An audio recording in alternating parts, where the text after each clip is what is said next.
From Denmark today, a message resonated far beyond the quiet university town of Kongens Lyngby. Standing before cameras, Ukrainian President Volodymyr Zelensky voiced a carefully measured but urgent expectation. He hopes to speak with US President Donald Trump tomorrow, Thursday, to push for new sanctions against Russia. His remarks, delivered in English, were brief but significant, signalling Kyiv's impatience and its determination to keep Western pressure on Moscow alive. For Ukraine, sanctions are more than just a diplomatic instrument. They are part of the lifeline that restrains Russia's ability to finance its invasion. Since 2022, layers of Western sanctions have targeted Russia's oil revenues, its defense sector, and its financial institutions. Yet as the war has dragged on, Moscow has found ways to adapt, rerouting trade, deepening ties with China, Iran, and North Korea. That adaptation has left Kyiv arguing that sanctions must not only continue, they must escalate. Why now, and why Trump?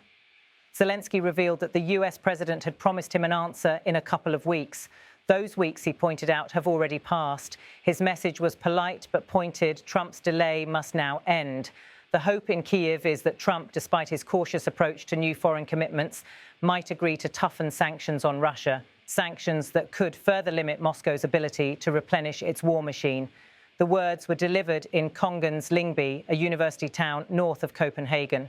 Zelensky was visiting Denmark to deepen defence cooperation and thanked Copenhagen for its consistent support, including donations of advanced air defence systems and artillery. Denmark has been among the smaller NATO members that consistently punch above their weight, channeling aid, training Ukrainian soldiers, and lobbying larger allies to keep pressure on the Kremlin. But Zelensky's focus on Trump was striking. Traditionally, such appeals are directed at the broader US administration, the State Department, Congress, or the Pentagon. By naming Trump directly, Zelensky acknowledged a reality many leaders now calculate around. Washington's position on Ukraine is increasingly defined not just by institutions, but by the personal stance of its president. If Trump approves stronger sanctions, the message will ripple through Europe and Asia, bolstering the Western front.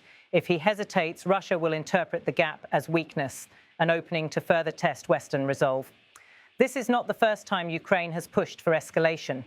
In 2014, after Russia annexed Crimea, sanctions began modestly, targeting individuals and limited trade. By 2022, the sanctions regime expanded to a full-scale financial siege. Banks were cut off from SWIFT.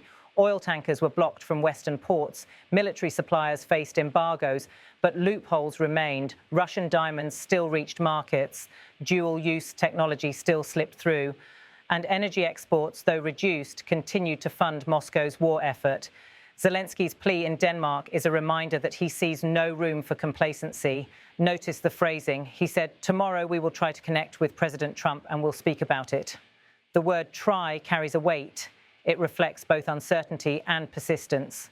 For Ukraine, access to the US president is itself a political act. If the call happens, it will be noted in Moscow, in Brussels, and in Beijing.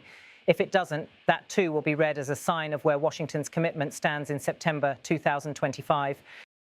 Moscow has not stood idle. Facing Western sanctions, Russia has pivoted eastward. It has increased arms trade with North Korea, signed energy deals with China, and boosted its partnership with Iran. Each new sanction from the West has been countered with an alternative arrangement elsewhere, yet the pain is real. Russian inflation has surged, its access to advanced microchips remains strained, and military production, though ongoing, is stretched thin.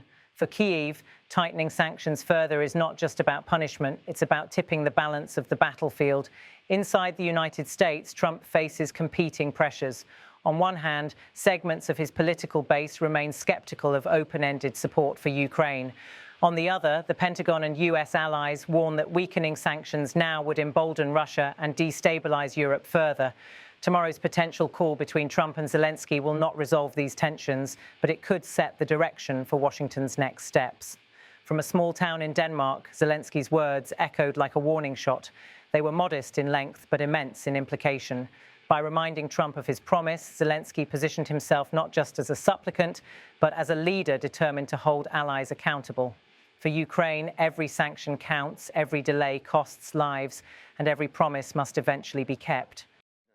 Of the United States. He said couple of weeks, and he will answer on this. Couple of weeks, in my understanding, it's 2 weeks or maximum 3 weeks. This Monday, 2 weeks ended. Tomorrow, we will try to connect with President Trump and we'll speak about it. Thank you.